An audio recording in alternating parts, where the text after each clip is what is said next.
गण का बहुत बहुत आभार व्यक्त करता हूं कि आप सब लोगों ने आज मुझे इस कार्यक्रम में आने का मौका दिया और इस कार्यक्रम में विशेष तौर से हमारे बीच उपस्थित इस क्षेत्र के बहुत ही कहूंगा राजनीतिक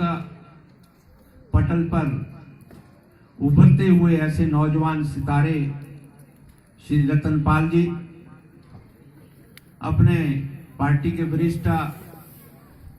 और हमारे डायरेक्टर एचपीएमसी के Shri Amar Singh Thakur ji, Jogindra central cooperative bank के हमारे सम्माननीय वाइस चेयरमैन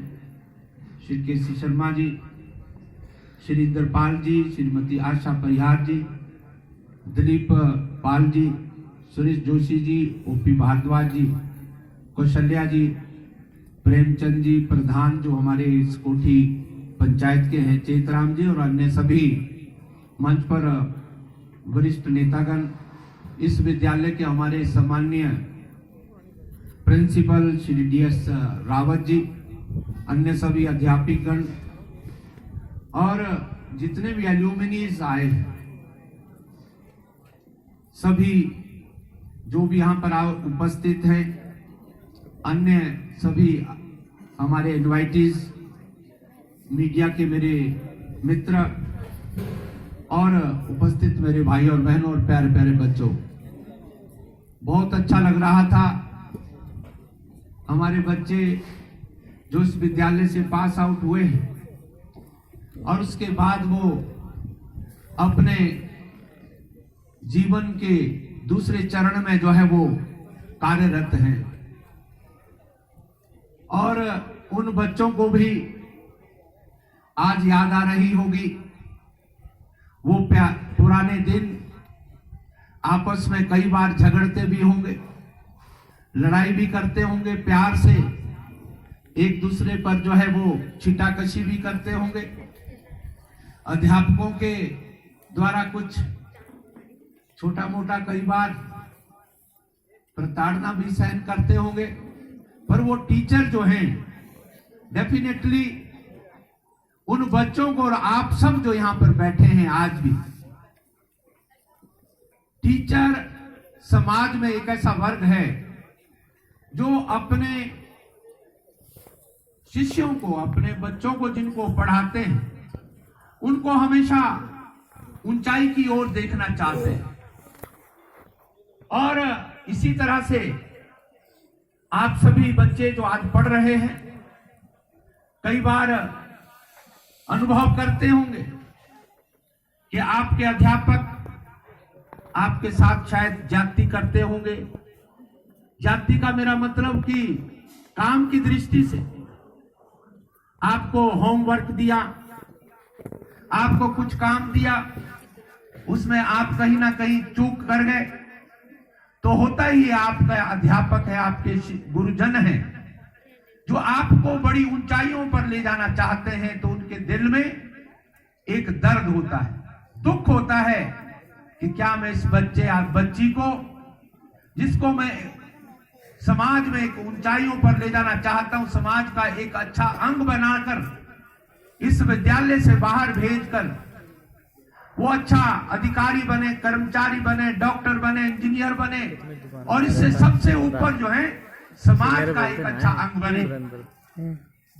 और इससे बड़ी जो है वो एक टीचर को मैं समझता हूं कि मैं स्वयं भी अध्यापक रहा हूं, टीचर रहा हूं, फिजिक्स में प्रोफेसर रहा हूं, परंतु डेफिनेटली एक टीचर के मन में यही भावना हमेशा होती है कि मैं अपने बच्चों को अच्छा से अच्छा जो बनाने में कामयाब हूं। इसीलिए वो कई बार आपके साथ इस तरह की जो है वो बात करते होंगे। आपको याद आता होगा कि भाई फलान समय में फलानी बात हुई, क्या हुआ क्या नहीं, जो यहां पर बच्चे आज आए हैं, इस परिसर में क्या क्या घटनाएं घटी होंगी, तो वो आप याद कर रहे हो। पर आज इस शुभ अवसर पर मैं सबसे पहले तो एल्यूमिनीज को अच्छे नागरिक बनकर वो यहां से निकले हैं और अपने गुरुजनों का, अपने माँ बाप का, अपने विद्यालय का बेहतर नाम जो है वो रोशन कर रहे हैं। इसी तरह से आप भी निकलेंगे इसी विद्यालय से पढ़कर। और आप, मैं कहना चाहता हूं भाई, वो जो कर रहे ना खाना वाना तैयार, कोई जरा ड्यूटी लगाओ, वहां पर हिसाब किताब गड़बड़ है, थोड़ी देर जरा रुक जाइए आप, कोई टीचर जाके बोल दें। मैं चाहूंगा कि जो बच्चे और बच्चियां मेरे सामने बैठे हैं, आप इस प्रकार का एक खुशबू जो है वो जहां पर भी आप जाएं, इस विद्यालय के बाद आप हायर एजुकेशन में जाएंगे,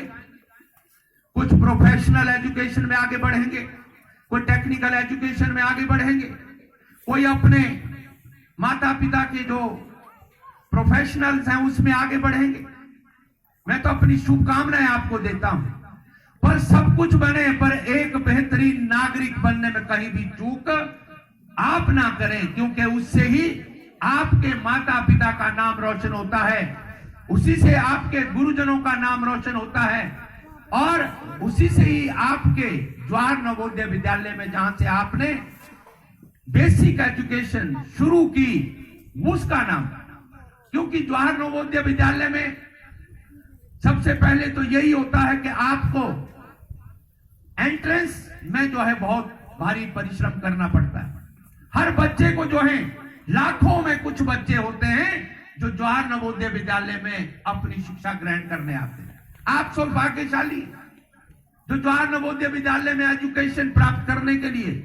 जिनको एक मौका मिलता है। इस मौके को आप किस तरह से यूटिलाइज करेंगे, ये आपको ही देखना है। आपको अपने माँ बाप के ऊपर निर्भर नहीं रहना है, आपको अपने टीचर पर भी निर्भर नहीं रहना है। आपको एक सॉलिडली, आपको एक अपना स्ट्रॉन्ग उद्देश्य है, एक विल पावर, एक आप अपना एम एंड ऑब्जेक्टिव लेकर चलें कि क्या मुझे क्या करना है कल, क्योंकि उसी दिशा में आगे बढ़ेंगे आप। अगर आप टारगेट नहीं करेंगे तो आप कहीं ना कहीं जो है रास्ता भटक जाएंगे, और रास्ता भटकने का मतलब है कहीं भी वो व्यक्ति पहुंच नहीं सकता है। टारगेट फिक्स किया है कि ये मेरा टारगेट है, तभी तो आप उस दिशा में आगे बढ़ेंगे। टारगेट ही नहीं है तो कभी दिल इधर को मचलेगा, कभी इधर को चलेगा, और आप एक समाज के अच्छे नागरिक बनने में असफल हो जाएंगे। आपके माँ बाप आपसे क्या चाहते हैं? क्या आपने कभी अनुभव किया है कि जिन माँ बाप ने, इनमें से मैं कहना चाहता हूं, कुछ बच्चों के माँ बाप ऐसे भी होंगे जिनके 2 समय की रोटी भी नहीं होती होगी, जिन्होंने आपकी एडमिशन यहां पर करवाई है, और एडमिशन करवाने के लिए उन्होंने कुछ ना कुछ कर्ज लिया होगा, अपने 2 खेत जो हैं वो कहीं ना कहीं जो है वो रखे होंगे, मॉर्टगेज किए होंगे। क्यों? कि मेरी बेटी अच्छी एजुकेशन प्राप्त करे, मेरा बेटा अच्छी एजुकेशन प्राप्त करे। और खास करके गरीब लोगों में एक भावना होती है कि भाई मैं तो रह गया, मैं अच्छी एजुकेशन प्राप्त नहीं कर सका, मैं कोई डॉक्टर नहीं बन सका, मैं इंजीनियर नहीं बन सका, मैं अध्यापक नहीं बन सका, मैं कोई नेता भी नहीं बन सका, पर मेरा बेटा या बेटी जो है वो अच्छा बने। ये उसकी एक आंतरिक भावना होती है। तो कभी आपको याद करना चाहिए,